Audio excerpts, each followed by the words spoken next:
منحرف ہو کے آپ کے پاس آئے پی ٹی آئی سے جی کچھ MNA راجہ ریاض اس طرح کے، ان کے بارے میں کیا کہتے ہیں؟ وفاداری تبدیل کرنی چاہیے؟ نہیں کرنی چاہیے. جس کے ساتھ کھڑے ہو، گرم پانی ہے، ٹھنڈا پانی ہے، جیل ہے، اڈیالہ ہے، نیب ہے، کھڑے ہو جاؤ. پھر یہ کیا بات ہوئی کہ جیتو تم عمران کے ٹکٹ پہ اور تمہیں اقتدار نظر آئے، تم ادھر آ جاؤ. میں اس نظریے کے اس وقت بھی خلاف تھا اور آج بھی میں خلاف. میں تنخواہ آپ کے چینل سے لوں، کام دوسروں کے لیے کروں، ایسے تو نہیں ہونا چاہیے. وہ کہاں گیا ووٹ کو عزت دو کا پیار؟ یہ سوال آپ مجھ سے کیوں پوچھ رہے ہیں؟ ووٹ کو عزت دو کیسے پوچھنا؟ نہیں، اس لیے کہ میں نے بورڈوں پہ لکھ کے لوگوں کو یاد کرایا تھا. یہ بیانیہ بڑا سٹرانگ تھا، مگر ہم نے ووٹ کو اس دن بے عزت کر دیا جس دن ہم نے اپنا ووٹ باجوہ کو ایکسٹینشن کے لیے دے دیا. اب یہ نظریہ نہیں چلے گا ووٹ کو عزت ہو. ہم نے دفنا دیا اس نعرے کو، افسوس سے کہتا ہوں. تو اب کیا چلے گا؟ اب یہی ہوگا، آٹا سستا کریں گے، بجلی سستی دیں گے. یہ ہم ابھی قوم تو نہیں ہے ابھی بھائی جان. اس میں ذمہ دار کون ہے؟ شہباز شریف ہیں بھائی جان. اس میں ہر وہ مسلم لیگ کا بندہ مائنس پرویز رشید جس نے ووٹ نہیں دیا، جس نے بھی ووٹ دیا وہ مجرم ہے ووٹ کو عزت دو کے نعرے کا. یہ کوئی بات ہے یار؟ آپ لیڈر کے سامنے کھڑے ہی نہ ہو کہ نہیں سر یہ گل نہیں کرنی اسی.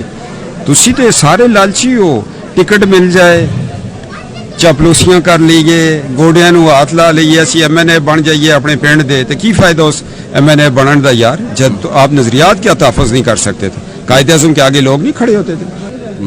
سیدنا عمر فاروق رضی اللہ تعالیٰ نے سے نہیں پوچھ لیا تھا سلوار قمیض کیسے بنی ہے؟ اچھا تو یہ میاں صاحب کو کہنا چاہیے تھا کہ ووٹ ایکسٹینشن کو ووٹ دے، ان کو بھی تو نہیں کہنا. میں داتا زور بیٹھا ہوں، نہیں کہنا چاہیے تھا. سیاستدانوں کا پتہ ٹھیک کھیلا انہوں نے کہ آگے چل پڑے اور کام کو ٹھیک کر لیا. الیکشن ہو جائیں گے ٹائم پہ یہ 2 صوبوں میں؟ نہیں ہونے چاہیے. ہمارے صوبے کے حالات یہ آپ الیکشن کروائیں گے، اربوں روپیہ جو ہے الیکشن پہ لگے گا. تو پہلے بھی لگتا ہے. تو پھر آج حالات دیکھ لیں نا، ڈالر پھر 300 کو جاتا ہے نا. بات تو یہ. تو پھر اکتوبر میں بھی الیکشن نہیں ہوں گے؟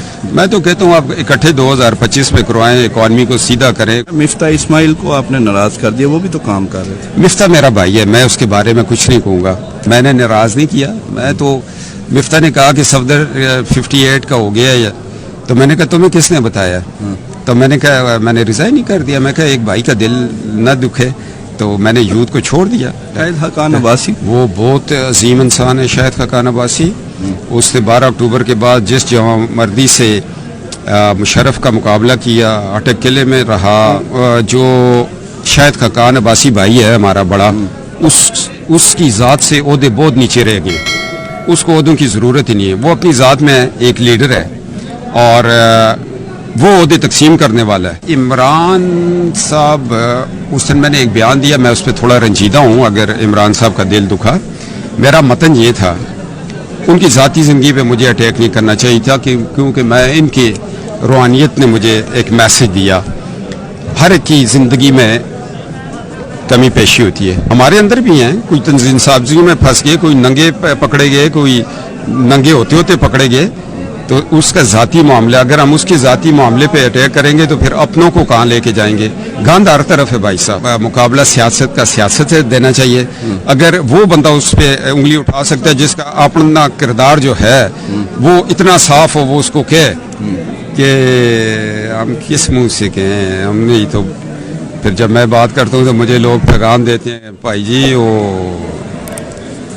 اس کے بارے میں کی خیال ہے، پھر آنکھیں شرم سے جھک جاتی ہیں. میں کہ یار وہ ذرا تنظیم سازی اوپر سے ہو گئی تھی. اچھا بھائی میں آپ کو بات بتائیے، آپ مجھے پکڑ لیں. یہ بتائیں حمزہ شہباز کیوں ناراض ہے؟ جی حمزہ میرا چھوٹا بھائی ہے. تو آپ نے وہ ناراض نہیں، وہ مجھ سے نہیں ناراض، وہ کسی سے ناراض نہیں. لیکن وہ غائب ہیں یار. ذرا اتنے جیلیں کاٹی، یہ میرے اوپر تو پابندی نہیں. میں بھی دل کرتا تھا جاؤں گھوموں پھروں. تو باقیوں نے بھی کاٹی ہے. وہ پنجاب میں اپوزیشن لیڈر تھے اور غائب تھے اعتماد کے ووٹ میں. آ جائیں گے یار، آ جائیں گے. ہاں ابھی بھی ویسے نہیں آ رہے، راضی کر لیں گے. چلے میں ان کو کہوں گا آ جائیں گے. آپ کے کہنے پہ آ جائیں گے. میں بڑا بھائی ہوں. آپ خود کو پارٹی میں کس جگہ پہ دیکھتے ہیں؟ بھائی صاحب میں کسی جگہ پہ نہیں دیکھتا اپنے آپ کو، نہ میں کبھی زندگی میں خواہش کی ہے.